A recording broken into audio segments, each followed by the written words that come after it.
Hi friends, welcome to ಕಲಿಯೋಣ. ಇವತ್ತು ನಾವು ಈ ವಿಡಿಯೋದಲ್ಲಿ ನೀವು ಜಾವಾ ಡೆವಲಪರ್ ಆಗಬೇಕು ಅಂದ್ರೆ ಯಾವ್ಯಾವ ಟೆಕ್ನಾಲಜೀಸ್ ಅಥವಾ ಕಾನ್ಸೆಪ್ಟ್ಸ್ ತಿಳ್ಕೊಂಡಿರ್ಬೇಕು ಅಂತ ಕಲಿಯೋಣ ಬನ್ನಿ. ನೀವು ಫ್ರೆಶರ್ಸ್ ಇರ್ಬೋದು ಅಥವಾ ಎಕ್ಸ್ಪೀರಿಯನ್ಸ್ಡ್ ಇರ್ಬೋದು, ಆಲ್ರೆಡಿ ಟೆಸ್ಟಿಂಗ್ ಅಥವಾ ಬಿಸ್ನೆಸ್ ಡೊಮೇನ್ ಅಲ್ಲಿ ವರ್ಕ್ ಮಾಡ್ತಾ ಇದ್ದು ಜಾವಾ ಡೆವಲಪರ್ ಆಗಬೇಕು ಅಂತ ಆಸಕ್ತಿ ಇದ್ರೆ ಈ ವಿಡಿಯೋ ನಿಮ್ಗೆ ತುಂಬಾನೇ ಹೆಲ್ಪ್ ಆಗತ್ತೆ. ಅಥವಾ ನೀವು ಯಾವ ಕೆರಿಯರ್ ಪಾತ್ ನ ಚೂಸ್ ಮಾಡಬೇಕು ಅಂತ ಕನ್ಫ್ಯೂಸ್ಡ್ ಆಗಿದ್ರು ಈ ವಿಡಿಯೋದಲ್ಲಿ ನಾವು ತೋರಿಸೋ ರೋಡ್ ಮ್ಯಾಪ್ ನಿಮ್ಗೆ ಹೆಲ್ಪ್ ಆಗಬಹುದು. ನೀವು ಜಾವಾ ಡೆವಲಪರ್ ಆಗಬೇಕು ಆದ್ರೆ ನೆಕ್ಸ್ಟ್ ಯಾವ ಕೋರ್ಸ್ ತಗೊಳ್ಳೋದು ಅಥವಾ ಯಾವ ಟೆಕ್ನಾಲಜಿ ಕಲಿಯೋದು ಅಂತ ಡೌಟ್ ಅಲ್ಲಿದ್ರೆ ಈ ವಿಡಿಯೋದಲ್ಲಿ ನಾವು ಹೇಳಿರೋ ಟೆಕ್ನಾಲಜೀಸ್ ಅಥವಾ ಕಾನ್ಸೆಪ್ಟ್ಸ್ ನೀವು ಕಲಿಯೋ ಪ್ರಯತ್ನ ಮಾಡಬಹುದು. ನೀವು ಆಲ್ರೆಡಿ ಜಾವಾ ಪ್ರಾಜೆಕ್ಟ್ಸ್ ಮೇಲೆ ವರ್ಕ್ ಮಾಡ್ತಾ ಇದ್ದು ನಿಮ್ ಕೆರಿಯರ್ ಅಲ್ಲಿ ಪ್ರೋಗ್ರೆಸ್ ಆಗಬೇಕು ಅಂತ ಇದ್ರೆ ಕೂಡ ಈ ವಿಡಿಯೋ ನಿಮ್ಗೆ ಅನುಕೂಲ ಆಗಬಹುದು. ನಾವು ವಿಡಿಯೋ ನೋಡೋದಕ್ಕಿಂತ ಮುಂಚೆ ನಮ್ ಚಾನೆಲ್ನ ಸಬ್ಸ್ಕ್ರೈಬ್ ಮಾಡಿ, ಹಾಗೆ ಬೆಲ್ ಐಕಾನ್ ಕೂಡ ಒತ್ತಿ ಸೊ ದಟ್ ನಾವು ಹಾಕೋ ಎಲ್ಲಾ ಫ್ರೀ ಕಂಟೆಂಟ್ ನಿಮ್ಗೆ ಈಸಿಯಾಗಿ ತಲುಪಿಸಬಹುದು. ಈ ವಿಡಿಯೋದಲ್ಲಿ ನಾವು ಯಾವ್ಯಾವ ಟಾಪಿಕ್ಸ್ ಕವರ್ ಮಾಡಿದ್ದೀವಿ ಅಂದ್ರೆ, ಮೊದಲನೇದಾಗೆ why should you choose Java, Java choose ಮಾಡೋದ್ರಿಂದ ಏನೇನ್ ಅಡ್ವಾಂಟೇಜಸ್ ಅಂತ ನೋಡ್ತೀವಿ. ನಂತರ ಒಂದು ಜಾವಾ ಡೆವಲಪರ್ಗೆ ಏನೇನ್ ರೋಲ್ಸ್ ಅಂಡ್ ರೆಸ್ಪಾನ್ಸಿಬಿಲಿಟೀಸ್ ಇರತ್ತೆ ಅಂತ ಕೂಡ ಹೇಳ್ತೀವಿ. ಮತ್ತೆ ಜಾವಾ ಡೆವಲಪರ್ ಆಗಬೇಕು ಅಂದ್ರೆ ಯಾವ ರೋಡ್ ಮ್ಯಾಪ್ ನ ಫಾಲೋ ಮಾಡಬೇಕು, ಯಾವ ಟೆಕ್ನಾಲಜೀಸ್ ನ ಕಲಿಬೇಕು ಅಂತ ತೋರಿಸ್ಕೊಡ್ತೀವಿ. ಲಾಸ್ಟ್ ಅಲ್ಲಿ ಕೆಲವೊಂದು ಗುಡ್ ಟು ನೋ ಕಾನ್ಸೆಪ್ಟ್ಸ್ ಯಾವ್ದ್ಯಾವ್ದು ಅಂತ ಹೇಳ್ತೀವಿ. So why should you choose Java? ನೀವು ಜಾವಾ ಯಾಕೆ ಚೂಸ್ ಮಾಡಬೇಕು ಅಂತ ನೋಡೋಣ. Java is an object oriented programming language.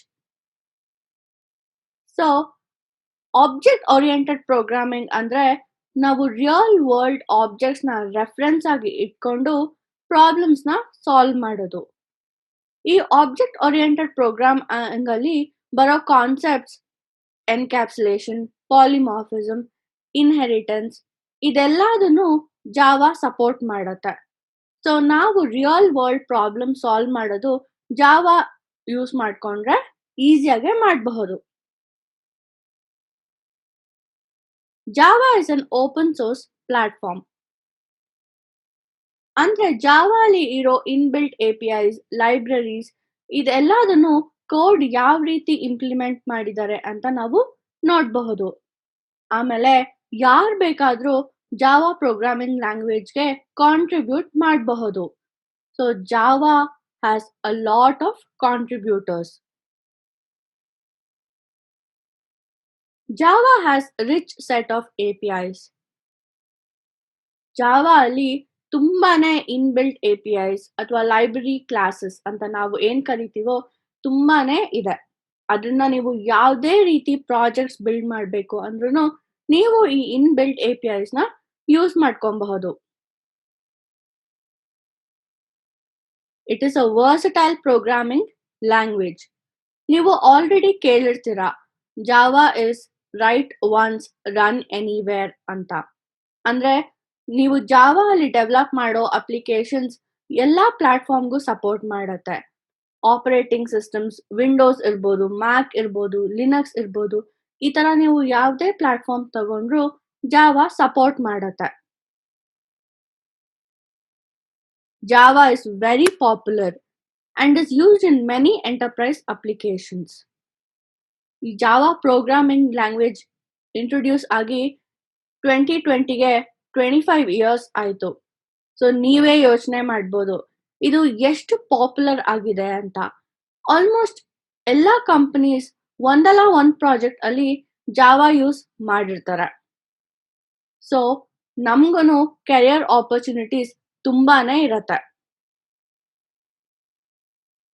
It has strong community support and detail documentation available. So ನಾನು ಆಗ್ಲೇ ಹೇಳ್ದಂಗೆ ಜಾವಾ ಅಲ್ಲಿ ಎಷ್ಟೊಂದು ಇನ್ಬಿಲ್ಟ್ ಲೈಬ್ರರೀಸ್ ಇದೆ.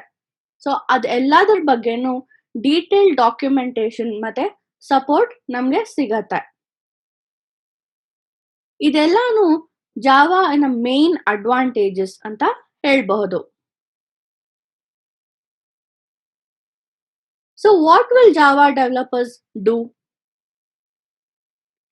ಜಾವಾ ಡೆವಲಪರ್ಸ್ ಅಂದ್ರೆ ಅವ್ರು ಕೂಡ ಸಾಫ್ಟ್ವೇರ್ ಡೆವಲಪರ್ಸ್ ಅಥವಾ ನಾವು ಸಾಫ್ಟ್ವೇರ್ ಇಂಜಿನಿಯರ್ಸ್ ಅಂತ ಏನ್ ಕರಿತೀವೋ ಅವರು they are part of the same roll.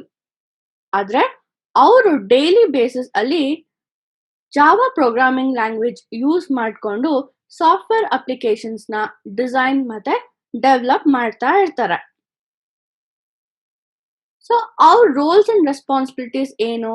ನೀವು ಜಾವಾ ಡೆವಲಪರ್ ಆಗಿ ಯಾವ್ದಾದ್ರು ಟೀಮ್ಗೆ ಸೇರ್ಕೊಂಡಾಗ ನಿಮ್ಮಿಂದ ಎಕ್ಸ್ಪೆಕ್ಟೇಷನ್ಸ್ ಏನಿರತ್ತೆ ಅಂತ ನೋಡೋಣ. ಮೊದಲು ಎಂಟ್ರಿ ಲೆವೆಲ್ ಅಥವಾ ಜೂನಿಯರ್ ಜಾವಾ ಡೆವಲಪರ್ಗೆ ಏನೇನ್ ರೋಲ್ಸ್ ಅಂಡ್ ರೆಸ್ಪಾನ್ಸಿಬಿಲಿಟೀಸ್ ಇರತ್ತೆ ಅಂತ ನೋಡೋಣ. Implementation and development of business logic using Java. ಅಂದ್ರೆ ನಿಮ್ ಪ್ರಾಜೆಕ್ಟ್ ಅಲ್ಲಿರೋ ಯಾವ್ದಾರ ಬಿಸ್ನೆಸ್ ಲಾಜಿಕ್ ನ ನೀವು ಜಾವಾ ಯೂಸ್ ಮಾಡಿಕೊಂಡು ಡೆವಲಪ್ ಮಾಡಬೇಕು. This is one of the main responsibility.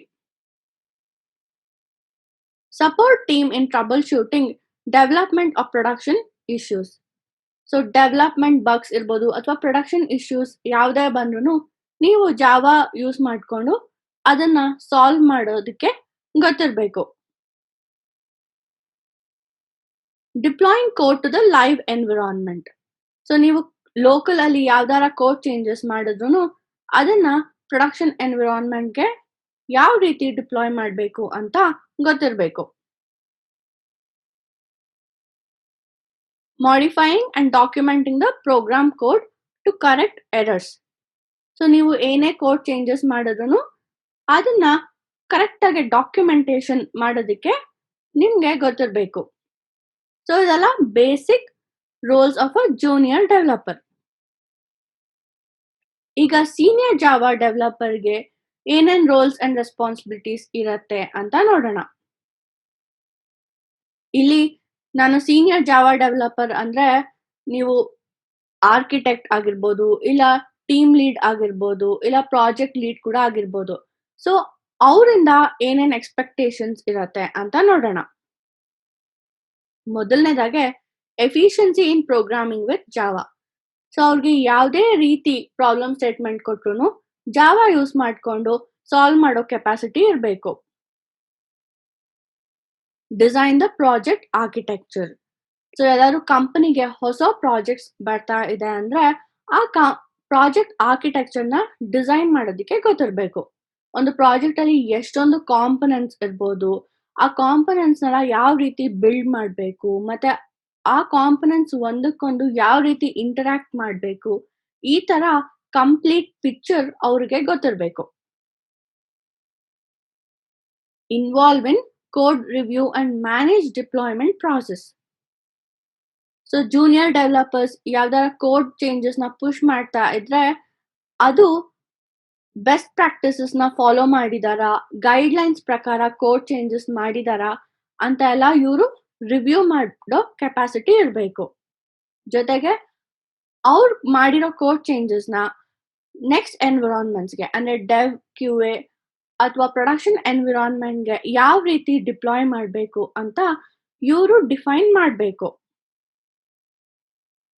Maintaining the application throughout software development life cycle.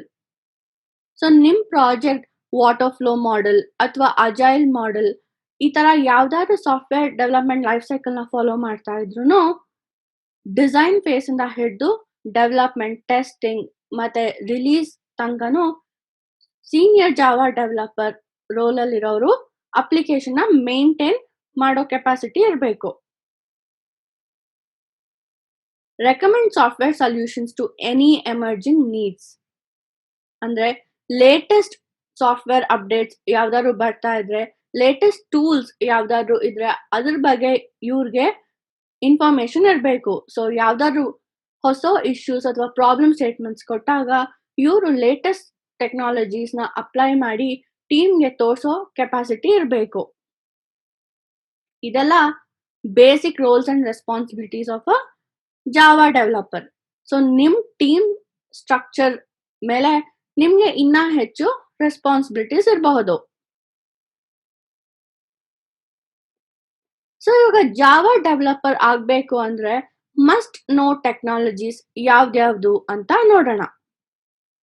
ಮೊದಲನೇದಾಗೆ ನಿಮಗ್ ಗೊತ್ತಿಡ್ಲೇಬೇಕಾಗಿದ್ದು ಕೋಡ್ ಜಾವಾ.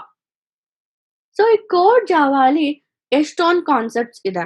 ಅದ್ರಲ್ಲಿ ತುಂಬಾನೇ ಇಂಪಾರ್ಟೆಂಟ್ ಆಗಿರೋದು ಈ 3. ಮೊದಲನೇದಾಗೆ ಜಾವಾ ಸಿಂಟ್ಯಾಕ್ಸ್, ಅಂದ್ರೆ ಕಂಡೀಷನಲ್ ಸ್ಟೇಟ್ಮೆಂಟ್ಸ್ ಯಾವ ರೀತಿ ಬರಿಬೇಕು, ಲೂಪಿಂಗ್ ಸ್ಟೇಟ್ಮೆಂಟ್ಸ್ ನ ಯಾವ ರೀತಿ ಬರಿಬೇಕು ಅಂತ ಸಿಂಟ್ಯಾಕ್ಸ್ ನಿಮ್ಗೆ ಚೆನ್ನಾಗಿ ಗೊತ್ತಿರ್ಬೇಕು. ಆಮೇಲೆ ಊಪ್ಸ್ ಕಾನ್ಸೆಪ್ಟ್ಸ್, ಈ ಪಾಲಿಮಾರ್ಫಿಸಮ್, ಎನ್ಕ್ಯಾಪ್ಸುಲೇಷನ್, ಇನ್ಹೆರಿಟೆನ್ಸ್, ಇದೆಲ್ಲ ಜಾವಾ ಯೂಸ್ ಮಾಡ್ಕೊಂಡು ಯಾವ ರೀತಿ ಇಂಪ್ಲಿಮೆಂಟ್ ಮಾಡಬೇಕು ಅಂತ ನಿಮ್ಗೆ ಚೆನ್ನಾಗಿ ಅರ್ಥ ಆಗಿರ್ಬೇಕು. ಲಾಸ್ಟ್ ಅಲ್ಲಿ ಜೆನೆರಿಕ್ಸ್ ಅನ್ನೋದು ತುಂಬಾನೇ ಇಂಪಾರ್ಟೆಂಟ್. ಕಲೆಕ್ಷನ್ API ಅಂತ ಹೇಳ್ತಾರೆ. ಅಂದ್ರೆ ಲಿಸ್ಟ್, ಮ್ಯಾಪ್ಸ್ ಇದೆಲ್ಲ ಹೇಗೆ ಜಾವಾ ಅಲ್ಲಿ ಇಂಪ್ಲಿಮೆಂಟ್ ಮಾಡಬೇಕು ಅಂತ ನೀವು ತಿಳ್ಕೊಂಡಿರ್ಬೇಕು. ಸೊ ಈ ಕೋರ್ ಜಾವಾ ಕಾನ್ಸೆಪ್ಟ್ ನ ನೀವು ಚೆನ್ನಾಗಿ ಕಲ್ತ ಮೇಲೆ ನಿಮ್ಗೆ 3 ಕೆರಿಯರ್ ಆಪ್ಷನ್ಸ್ ಇರತ್ತೆ. ಮೊದಲನೇದು desktop application development. Desktop applications ಅಂದ್ರೆ ನಿಮ್ ಲೋಕಲ್ ಡೆಸ್ಕ್ಟಾಪ್ ಅಲ್ಲಿ ರನ್ ಆಗುವಂತದ್ದು, ಲೈಕ್ ವಿಂಡೋಸ್ ಅಥವಾ ಮ್ಯಾಕ್ ಅಲ್ಲಿ ರನ್ ಆಗುವಂತ ಅಪ್ಲಿಕೇಶನ್ಸ್. ಈ ತರ ಅಪ್ಲಿಕೇಶನ್ಸ್ ನ ಡೆವಲಪ್ ಮಾಡೋದಿಕ್ಕೆ ನಿಮ್ಗೆ ಸ್ವಿಂಗ್ API ಮತ್ತೆ ಜಾವಾ ಎಫೆಕ್ಟ್ಸ್ ಅನ್ನೋದು ಗೊತ್ತಿರಬೇಕು. ಬಟ್ ಇವತ್ತಿನ ದಿನದಲ್ಲಿ ಈ ಕೆರಿಯರ್ ಆಪ್ಷನ್ಗೆ ಸ್ವಲ್ಪ ಆಪರ್ಚುನಿಟೀಸ್ ಕಮ್ಮಿ ಇದೆ. ಸೊ ನೀವು ನನ್ನ ಕೇಳಿದ್ರೆ ಇನ್ನ ಲೇಟೆಸ್ಟ್ ಟೆಕ್ನಾಲಜೀಸ್ ಕಲಿಬಹುದು ಅಂತ ಹೇಳ್ತೀನಿ. ಇನ್ನೊಂದು option Android application development. Android ಅಂದ್ರೆ ಮೊಬೈಲ್ ಅಲ್ಲಿ ಯೂಸ್ ಮಾಡೋ ಆಪರೇಟಿಂಗ್ ಸಿಸ್ಟಮ್. ಸೊ ನೀವು ಮೊಬೈಲ್ ಅಪ್ಲಿಕೇಶನ್ಸ್ ಡೆವಲಪ್ ಮಾಡಬೇಕು ಅಂದ್ರೆ ಆಂಡ್ರಾಯ್ಡ್ APIs ಮತ್ತೆ ಕಾಟ್ಲಿನ್ ಪ್ರೋಗ್ರಾಮಿಂಗ್ ಲ್ಯಾಂಗ್ವೇಜ್ ಕಲ್ತಿರ್ಬೇಕು. ಸೊ ನಿಮ್ಗೆ ಮೊಬೈಲ್ ಅಪ್ಲಿಕೇಶನ್ ಡೆವಲಪ್ಮೆಂಟ್ ಅಲ್ಲಿ ಇಂಟ್ರೆಸ್ಟ್ ಇದ್ರೆ ಈ ಕೆರಿಯರ್ ಆಪ್ಷನ್ ನ ಚೂಸ್ ಮಾಡ್ಕೊಬಹುದು. ಮೂರನೇದು ವೆಬ್ ಅಪ್ಲಿಕೇಶನ್ ಡೆವಲಪ್ಮೆಂಟ್. ಸೊ ಈ ವೆಬ್ ಅಪ್ಲಿಕೇಶನ್ಸ್ ಅಂದ್ರೆ Java applications that work over the internet, ಅಂದ್ರೆ ವೆಬ್ ಸರ್ವಿಸಸ್ ಮೂಲಕ. ಸೊ ಈ web application development career option ನ ಚೂಸ್ ಮಾಡ್ಕೊಬೇಕು ಅಂದ್ರೆ ನೀವು ಯಾವ್ಯಾವ ಟೆಕ್ನಾಲಜೀಸ್ ಕಲ್ತಿರ್ಬೇಕು ಅಂತ ನೋಡೋಣ. ಮೊದಲನೇದಾಗೆ ನಿಮ್ಗೆ ಕೋರ್ ಜಾವಾ ಕಾನ್ಸೆಪ್ಟ್ಸ್ ಚೆನ್ನಾಗಿ ಗೊತ್ತಿರಬೇಕು. ಕೋರ್ ಜಾವಾ ಕಾನ್ಸೆಪ್ಟ್ಸ್ ತಿಳ್ಕೊಂಡ್ಮೇಲೆ ನೀವು ನೆಕ್ಸ್ಟ್ ಸರ್ವ್ಲೆಟ್ಸ್ ಅಂಡ್ JSPs ಕಲಿಬಹುದು. ಸರ್ವ್ಲೆಟ್ಸ್ ಅಂಡ್ JSPs ಅಂದ್ರೆ ಅದು ಅಡ್ವಾನ್ಸ್ ಜಾವಾ ಕಾನ್ಸೆಪ್ಟ್ಸ್ ಅಂತಾನು ಹೇಳ್ಬಹುದು.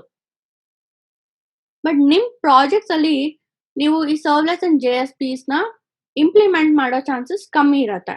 ಬಟ್ ಈ ಸರ್ವ್ಲೆಟ್ಸ್ ಅಂಡ್ JSPs ನೀವು ಕಲ್ತಾಗ ವೆಬ್ ಸರ್ವಿಸಸ್ ಅಂದ್ರೆ ಏನು, ರೆಸ್ಟ್ಫುಲ್ API ಅಂದ್ರೆ ಏನು, ಈ ಜಾವಾ ಪ್ರಾಜೆಕ್ಟ್ಸ್ ಅಂದ್ರೆ ಜಾವಾ ಅಪ್ಲಿಕೇಶನ್ಸ್ ಸರ್ವರ್ಸ್ ಜೊತೆ ಹೇಗೆ ವರ್ಕ್ ಆಗತ್ತೆ, ಈ ತರ ಬೇಸಿಕ್ ಕಾನ್ಸೆಪ್ಟ್ಸ್ ನಿಮ್ಗೆ ತುಂಬಾ ಚೆನ್ನಾಗಿ ಅರ್ಥ ಆಗತ್ತೆ. ಸೊ ಈ ವೆಬ್ ಅಪ್ಲಿಕೇಶನ್ ಡೆವಲಪ್ಮೆಂಟ್ಗೆ ಒಂದು ಸ್ಟ್ರಾಂಗ್ ಫೌಂಡೇಶನ್ ಕೊಡತ್ತೆ. ಈ ಸರ್ವ್ಲೆಟ್ಸ್ ಅಂಡ್ JSPs ಅಂದ್ರೆ ಅಡ್ವಾನ್ಸ್ ಜಾವಾ ಕಾನ್ಸೆಪ್ಟ್ಸ್ ನೀವು ಕಲ್ತ್ಕೊಂಡ್ಮೇಲೆ ನೆಕ್ಸ್ಟ್ ಯಾವ್ದಾದ್ರು ಫ್ರೇಮ್ ವರ್ಕ್ ನ ಕಲ್ತ್ಕೋಬೇಕು. ಸೊ ಸ್ಪ್ರಿಂಗ್ ಫ್ರೇಮ್ ವರ್ಕ್ ಅನ್ನೋದು ತುಂಬಾನೇ ಇಂಪಾರ್ಟೆಂಟ್. ಅಂದ್ರೆ ಎಷ್ಟೊಂದು ಅಪ್ಲಿಕೇಶನ್ಸ್ ಅಲ್ಲಿ ಇದನ್ನೇ ಯೂಸ್ ಮಾಡೋದು. So Spring framework basics ತಿಳ್ಕೊಂಡಿದ್ರೆ ನಿಮ್ಗೆ it is an advantage. So Spring framework ಅಲ್ಲಿ ಪ್ರಾಜೆಕ್ಟ್ಸ್ ನ ಯಾವ ತರ ಕ್ರಿಯೇಟ್ ಮಾಡೋದು, ಫೀಚರ್ಸ್ ಆಫ್ ಸ್ಪ್ರಿಂಗ್ ಏನೇನು, ಮತ್ತೆ ಸ್ಪ್ರಿಂಗ್ MVC ಕೂಡ ತಿಳ್ಕೊಂಡಿದ್ರೆ ತುಂಬಾನೇ ಒಳ್ಳೇದು. ಜೊತೆಗೆ ಈ ಹೈಬರ್ನೆಟ್ ಫ್ರೇಮ್ ವರ್ಕ್ ಅಂತಾನು ಕಲ್ತಿರ್ಬೇಕು. ಈ ಹೈಬರ್ನೇಟ್ ಅನ್ನೋದು it's an object relational mapping framework, ಅಂದ್ರೆ ORM ಅಂತ ಹೇಳ್ತಾರೆ. ಅಂದ್ರೆ ಜಾವಾ ಅಪ್ಲಿಕೇಶನ್ಸ್ ಡೇಟಾಬೇಸ್ ಜೊತೆ ಹೇಗೆ ಇಂಟರಾಕ್ಟ್ ಮಾಡತ್ತೆ ಅಂತ ಇದು ನಮ್ಗೆ ತೋರ್ಸುತ್ತೆ. ಸೊ ಸ್ಪ್ರಿಂಗ್ ಫ್ರೇಮ್ವರ್ಕ್ ಮತ್ತೆ ಹೈಬರ್ನೇಟ್ ಎರಡೂನು they work hand in hand. So ನಾವು ಜೊತೆ ಜೊತೆಗೇನೆ ಕಲಿತಾ ಹೋಗಬಹುದು. ನೀವು ಸ್ಪ್ರಿಂಗ್ ಫ್ರೇಮ್ವರ್ಕ್ ಅಲ್ಲಿ ಯಾವ ರೀತಿ ಪ್ರಾಜೆಕ್ಟ್ಸ್ ಕ್ರಿಯೇಟ್ ಮಾಡೋದು, ಅದ್ರ ಕಾನ್ಸೆಪ್ಟ್ಸ್ ಎಲ್ಲ ತಿಳ್ಕೊಂಡ ಮೇಲೆ ನೆಕ್ಸ್ಟ್ ಸ್ಪ್ರಿಂಗ್ ಬೂಟ್ ಫ್ರೇಮ್ವರ್ಕ್ ನ ಕಲಿಬಹುದು. ಈ ಸ್ಪ್ರಿಂಗ್ ಬೂಟ್ ಅಲ್ಲಿ ನಾವು ಪ್ರಾಜೆಕ್ಟ್ಸ್ ನ ಈಸಿಯಾಗೆ ಡಿಸೈನ್ ಮಾಡ್ಬೋದು, ಮತ್ತೆ ಈಸಿಯಾಗೆ ಸ್ಟಾರ್ಟ್ ಮಾಡ್ಬೋದು. ಹಾಗೆ ನಾವು ಪ್ರಾಜೆಕ್ಟ್ಸ್ ಅಲ್ಲಿ ಎಷ್ಟೊಂದು ಫೀಚರ್ಸ್ ನ ಈಸಿಯಾಗಿ ಇಂಪ್ಲಿಮೆಂಟ್ ಮಾಡಬಹುದು. ಸೊ ಎಷ್ಟೊಂದು ಜನ ಈ ಸರ್ವ್ಲೆಟ್ಸ್ ಅಂಡ್ JSPs ಕಲ್ತ್ಮೇಲೆ ತಕ್ಷಣ ಸ್ಪ್ರಿಂಗ್ ಬೂಟ್ ಕಲಿಯೋದಕ್ಕೇನೆ ಟ್ರೈ ಮಾಡ್ತಾರೆ. ಬಟ್ ನಾನು ನಿಮ್ಗೆ ಪರ್ಸನಲಿ ಅಡ್ವೈಸ್ ಮಾಡೋದು ಏನಂದ್ರೆ, ನೀವು ಫಸ್ಟ್ ಸ್ಪ್ರಿಂಗ್ ಫ್ರೇಮ್ವರ್ಕ್ ನ ತಿಳ್ಕೊಂಡು ನಂತರ ಸ್ಪ್ರಿಂಗ್ ಬೂಟ್ ಫ್ರೇಮ್ವರ್ಕ್ ನ ಕಲಿಯೋದು ಬೆಟರ್. ಯಾಕಂದ್ರೆ ನಿಮ್ಗೆ ಸ್ಪ್ರಿಂಗ್ ಫ್ರೇಮ್ವರ್ಕ್ ಕಾನ್ಸೆಪ್ಟ್ಸ್ ಬಗ್ಗೆ ಸ್ಟ್ರಾಂಗ್ ಫೌಂಡೇಶನ್ ಇರತ್ತೆ. ಕೆಲವೊಂದು ಕಂಪನೀಸು ಈ ಸ್ಪ್ರಿಂಗ್ ಫ್ರೇಮ್ವರ್ಕ್ ಬದಲು ಜಾವಾ ಎಂಟರ್ಪ್ರೈಸ್ ಎಡಿಷನ್ ಕಾನ್ಸೆಪ್ಟ್ಸ್ ನ ಯೂಸ್ ಮಾಡ್ತಾರೆ. ಸೊ ಇದರಲ್ಲಿ JPA, JAX-RS, JAX-WS ಈ ತರ ಕಾನ್ಸೆಪ್ಟ್ಸ್ ನ ನೀವು ಕಲ್ತಿರ್ಬೇಕಾಗತ್ತೆ. ಸೊ ನಿಮ್ ಕಂಪನಿಯಲ್ಲಿ ನಿಮ್ projects Java enterprise edition use ಮಾಡ್ತಾ ಇದ್ರೆ ಈ ಕಾನ್ಸೆಪ್ಟ್ಸ್ ನ ನೀವು ಕಲ್ತಿರೋದು ಬೆಟರ್. ಇದೆಲ್ಲ web application development career option choose ಮಾಡ್ಕೊಬೇಕು ಅಂದ್ರೆ ಮಸ್ಟ್ ನೋ ಟೆಕ್ನಾಲಜೀಸ್. ಬಟ್ ಇದೆಲ್ಲ ಕಲ್ತ ಮೇಲೆ ನೀವು ಪ್ರಾಜೆಕ್ಟ್ಸ್ ಅಲ್ಲಿ ವರ್ಕ್ ಮಾಡಬೇಕು ಅಂದ್ರೆ ಸ್ವಲ್ಪ ಟೈಮ್ ಆಗತ್ತೆ, ಯಾಕೆಂದ್ರೆ ಇದೆಲ್ಲ ವಾಸ್ಟ್ ಸಬ್ಜೆಕ್ಟ್ಸ್. ಅದಕ್ಕೆ ನಾನು ಏನ್ ಹೇಳೋದು ಅಂದ್ರೆ ಬೇಸಿಕ್ ಕಾನ್ಸೆಪ್ಟ್ಸ್ ನ ನೀವು ತಿಳ್ಕೊಂಡು ಪ್ರಾಜೆಕ್ಟ್ ಮೇಲೆ ವರ್ಕ್ ಮಾಡೋದಕ್ಕೆ ಶುರು ಮಾಡಿ. ಸೊ ಆನ್ ದ ಜಾಬ್ ನೀವು ಹೊಸ ಹೊಸ ಕಾನ್ಸೆಪ್ಟ್ಸ್ ನ ಕಲಿತಾ ಹೋಗ್ಬಹುದು. ಸೊ ಕೋರ್ ಜಾವಾ ಮತ್ತೆ ಅಡ್ವಾನ್ಸ್ ಜಾವಾನ ನೀವು ಚೆನ್ನಾಗಿ ತಿಳ್ಕೊಂಡು you can start working on projects. So ಇಷ್ಟು ಮಸ್ಟ್ ನೋ ಟೆಕ್ನಾಲಜೀಸ್ ಅಂದ್ರೆ ಗುಡ್ ಟು ನೋ ಕಾನ್ಸೆಪ್ಟ್ಸ್ ಯಾವ್ದ್ಯಾವ್ದು. ಮೊದಲನೇದಾಗೆ ಮೈಕ್ರೋ ಸರ್ವಿಸಸ್ ಆರ್ಕಿಟೆಕ್ಚರ್. ಮುಂಚೆ ಎಲ್ಲ ನೀವು ಕೇಳಿರ್ಬೋದು ಪ್ರಾಜೆಕ್ಟ್ಸ್ ಎಲ್ಲ 2 ಟೈರ್ ಆರ್ಕಿಟೆಕ್ಚರ್, 3 ಟೈರ್ ಆರ್ಕಿಟೆಕ್ಚರ್ ಅಂತ ಹೇಳ್ತಾ ಇದ್ರು. ಇತ್ತೀಚೆಗೆ ಅಂದ್ರೆ ಲಾಸ್ಟ್ 2 to 3 years ಇಂದ ಈ ಮೈಕ್ರೋ ಸರ್ವಿಸಸ್ ಆರ್ಕಿಟೆಕ್ಚರ್ ಅನ್ನೋದು ತುಂಬಾನೇ ಟ್ರೆಂಡಿಂಗ್ ಆಗ್ತಾ ಇದೆ. ಮೈಕ್ರೋ ಸರ್ವಿಸಸ್ ಅಂತಂದ್ರೆ ನಿಮ್ ದೊಡ್ಡ ಪ್ರಾಜೆಕ್ಟ್ ನ ಚಿಕ್ಕ ಚಿಕ್ಕ ಸರ್ವಿಸಸ್ ಆಗಿ ಡೆವಲಪ್ ಮಾಡಿ ಅದು ಒಂದಕ್ಕೊಂದು ಇಂಟರಾಕ್ಟ್ ಆಗೋ ರೀತಿ ಡಿಸೈನ್ ಮಾಡೋದು. ಈ ಅಮೆಜಾನ್, ನೆಟ್ಫ್ಲಿಕ್ಸ್ ಇದೆಲ್ಲಾನು ಮೈಕ್ರೋ ಸರ್ವಿಸಸ್ ಆರ್ಕಿಟೆಕ್ಚರ್ ಅಲ್ಲೇನೆ ಡೆವಲಪ್ ಮಾಡಿರೋಂತ ಅಪ್ಲಿಕೇಶನ್ಸ್. ಸೊ ಈ ಆರ್ಕಿಟೆಕ್ಚರ್ ಅಲ್ಲಿ ನೀವು ಪ್ರಾಜೆಕ್ಟ್ ಡಿಸೈನ್ ಮಾಡಬೇಕು ಅಂದ್ರೆ ಏನೇನ್ ತಿಳ್ಕೊಂಡಿರ್ಬೇಕು, ಇದ್ರ ಡಿಸೈನ್ ಪ್ರಿನ್ಸಿಪಲ್ಸ್ ಏನು, ಈ ಕಾನ್ಸೆಪ್ಟ್ಸ್ ಎಲ್ಲ ಏನೇನು ಅಂತ ನೀವು ಬೇಸಿಕ್ಸ್ ತಿಳ್ಕೊಂಡಿದ್ರೆ ತುಂಬಾನೇ ಹೆಲ್ಪ್ ಆಗತ್ತೆ. ಹಾಗೆ ಯಾವ್ದಾದ್ರು ಸೋರ್ಸ್ ವರ್ಷನ್ ಕಂಟ್ರೋಲ್ ಗೊತ್ತಿರಬೇಕು. ಅಂದ್ರೆ ನೀವು ಕೋಡ್ ನ ಯಾವ್ದಾದ್ರು ರಿಮೋಟ್ ರೆಪಾಸಿಟರಿಯಲ್ಲಿ ಹೇಗೆ ಮೇಂಟೈನ್ ಮಾಡೋದು, ನಿಮ್ ಟೀಮ್ ಅವರೆಲ್ಲ ಒಟ್ಟಿಗೆ ಕೋಡ್ ಚೇಂಜಸ್ ನ ಯಾವ ರೀತಿ ಮಾಡೋದು, ಈ ತರ ಕಾನ್ಸೆಪ್ಟ್ಸ್. ಇದ್ರಲ್ಲೂ ತುಂಬಾ ಕಂಪನೀಸ್ ಇತ್ತೀಚೆಗೆ ಈ ಗಿಟ್ ಅನ್ನೋದನ್ನ ಆಪ್ಟ್ ಮಾಡ್ಕೊಂತಾ ಇದಾರೆ. ಗಿಟ್ ಅನ್ನೋದು ತುಂಬಾನೇ ಈಸಿ. ಬೇಸಿಕ್ಲಿ 7 ಕಮಾಂಡ್ಸ್ ತಿಳ್ಕೊಂಡ್ರೆ ಸಾಕು, you can start working with it. Work ಮಾಡ್ತಾ ಮಾಡ್ತಾ you can start learning more and more. So Git ಅನ್ನೋದು ನೀವು ತಿಳ್ಕೊಂಡಿದ್ರೆ ನಿಮ್ಗೆ ತುಂಬಾನೇ ಹೆಲ್ಪ್ ಆಗತ್ತೆ. ಹಾಗೆ ನೀವು ವೆಬ್ ಅಪ್ಲಿಕೇಶನ್ ಡೆವಲಪ್ಮೆಂಟ್ ಅಲ್ಲಿ ಬ್ಯಾಕ್ ಎಂಡ್ ಅಲ್ಲಿ ಡೆವಲಪ್ ಮಾಡ್ತಾ ಇದ್ರೆ ಅಂದ್ರೆ ಜಾವಾ ಮೇಲೆ ವರ್ಕ್ ಮಾಡ್ತಾ ಇದ್ದಾಗ ಕೆಲವೊಂದ್ಸತಿ ನೀವು ಫ್ರಂಟ್ ಎಂಡ್ ಮೇಲೂ ವರ್ಕ್ ಮಾಡೋ ಆಪರ್ಚುನಿಟೀಸ್ ಇರತ್ತೆ. ಅಥವಾ ನಿಮ್ ಟೀಮ್ ಅಲ್ಲಿ ಫ್ರಂಟ್ ಎಂಡ್ಗೆನೆ ಸಪ್ರೇಟ್ ಟೀಮ್ ಇದ್ರೆ ಅವ್ರ ಜೊತೆ ಇಂಟರಾಕ್ಟ್ ಮಾಡೋ ಚಾನ್ಸಸ್ ಇರತ್ತೆ. ಸೊ ಅವಾಗ ನಿಮ್ಗೆ ಬೇಸಿಕ್ಸ್ HTML CSS ಗೊತ್ತಿದ್ರೆ ತುಂಬಾನೇ ಒಳ್ಳೇದು. ಜೊತೆಗೆ ಯಾವ್ದಾದ್ರು ಒಂದು ಫ್ರಂಟ್ ಎಂಡ್ ಫ್ರೇಮ್ ವರ್ಕ್ ಗೊತ್ತಿದ್ರೆ ಕೂಡ it is an added advantage. Java script ಇರ್ಬೋದು, ಆಂಗುಲರ್ ಇರ್ಬೋದು, ಅಥವಾ ರಿಯಾಕ್ಟ್ JS ಕೂಡ ಇರ್ಬೋದು. ಸೊ ಯಾವ್ದಾದ್ರು ಒಂದು ಫ್ರಂಟ್ ಎಂಡ್ ಫ್ರೇಮ್ ವರ್ಕ್ ತಿಳ್ಕೊಂಡಿದ್ರೆ ತುಂಬಾನೇ ಹೆಲ್ಪ್ ಆಗತ್ತೆ. ಮತ್ತೆ ಟೆಸ್ಟಿಂಗ್ ನೀವು ಡೆವಲಪರ್ ಆಗಿ ವರ್ಕ್ ಮಾಡ್ತಾ ಇದ್ರೆ ಕೂಡ ನೀವು ಯೂನಿಟ್ ಟೆಸ್ಟ್ ಮೇಲೆ ವರ್ಕ್ ಮಾಡೋ ಆಪರ್ಚುನಿಟೀಸ್ ಇರುತ್ತೆ. ಸೊ ಆವಾಗ JUnit, Mockito ಇಂಥ ಟೆಸ್ಟಿಂಗ್ ಫ್ರೇಮ್‌ವರ್ಕ್ಸ್‌ನ ಕಲ್ತಿದ್ರೆ ನಿಮ್ಗೆ ಅನುಕೂಲ ಆಗತ್ತೆ. Next SQL. ಸೊ ನೀವು ಡೇಟಾಬೇಸ್ ಜೊತೆ ಇಂಟರಾಕ್ಟ್ ಮಾಡೋದಕ್ಕೆ ಬೇಸಿಕ್ ಸೆಲೆಕ್ಟ್ ಸ್ಟೇಟ್ಮೆಂಟ್ಸ್ ಇರ್ಬೋದು, ಇನ್ಸರ್ಟ್ ಸ್ಟೇಟ್ಮೆಂಟ್ಸ್ ಇರ್ಬೋದು, ಅಥವಾ ಕ್ರಿಯೇಟ್ ಟೇಬಲ್ ಸ್ಕ್ರಿಪ್ಟ್ಸ್ ಇರ್ಬೋದು. ಈ ತರ ಬೇಸಿಕ್ SQL ಕಲ್ತಿರೋದು ನಿಮ್ಗೆ always it is an added advantage ಅಂತಾನೆ ಹೇಳ್ಬಹುದು. ಸೊ ನೀವು ಇಷ್ಟೆಲ್ಲ ಕಾನ್ಸೆಪ್ಟ್ಸ್ ಅಥವಾ ಟೆಕ್ನಾಲಜೀಸ್ ಕಲ್ತಿದ್ದಾಗ ನೀವು ಫುಲ್ ಸ್ಟ್ಯಾಕ್ ಜಾವಾ ಡೆವಲಪರ್ ಅಂತಾನೂ ಹೇಳ್ಕೊಬಹುದು.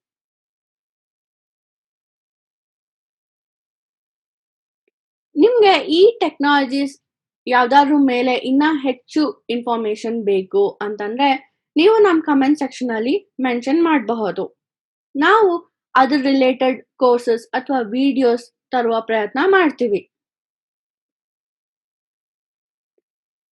ಸೊ ಇಲ್ಲಿ ತನಕ ನೋಡಿರೋದನ್ನ ಒಂದ್ಸತಿ ಸಮರೈಸ್ ಮಾಡೋಣ. ಮೊದಲು ನಾವು ಜಾವಾ ಯಾವ ಕಾರಣಕ್ಕೆ ಚೂಸ್ ಮಾಡ್ಕೊಬೇಕು, ಅದರಿಂದ ಅಡ್ವಾಂಟೇಜಸ್ ಏನೇನು ಅಂತ ನೋಡಿದ್ವಿ. ನಂತರ ಡಿಫ್ರೆಂಟ್ ರೋಲ್ಸ್ ಅಂಡ್ ರೆಸ್ಪಾನ್ಸಿಬಿಲಿಟೀಸ್ ಏನೇನ್ ಇರತ್ತೆ, ಒಂದು ಜೂನಿಯರ್ ಜಾವಾ ಡೆವಲಪರ್ಗೆ ಯಾವ ರೀತಿ ಎಕ್ಸ್ಪೆಕ್ಟೇಷನ್ಸ್ ಇರತ್ತೆ, ಸೀನಿಯರ್ ಜಾವಾ ಡೆವಲಪರ್ಗೆ ಯಾವ ರೀತಿ ರೆಸ್ಪಾನ್ಸಿಬಿಲಿಟೀಸ್ ಇರತ್ತೆ ಅಂತ ನೋಡಿದ್ವಿ. ಮಸ್ಟ್ ನೋ ಟೆಕ್ನಾಲಜೀಸ್ ಏನೇನು ಅಂತ ಕೂಡ ನೋಡಿದ್ವಿ.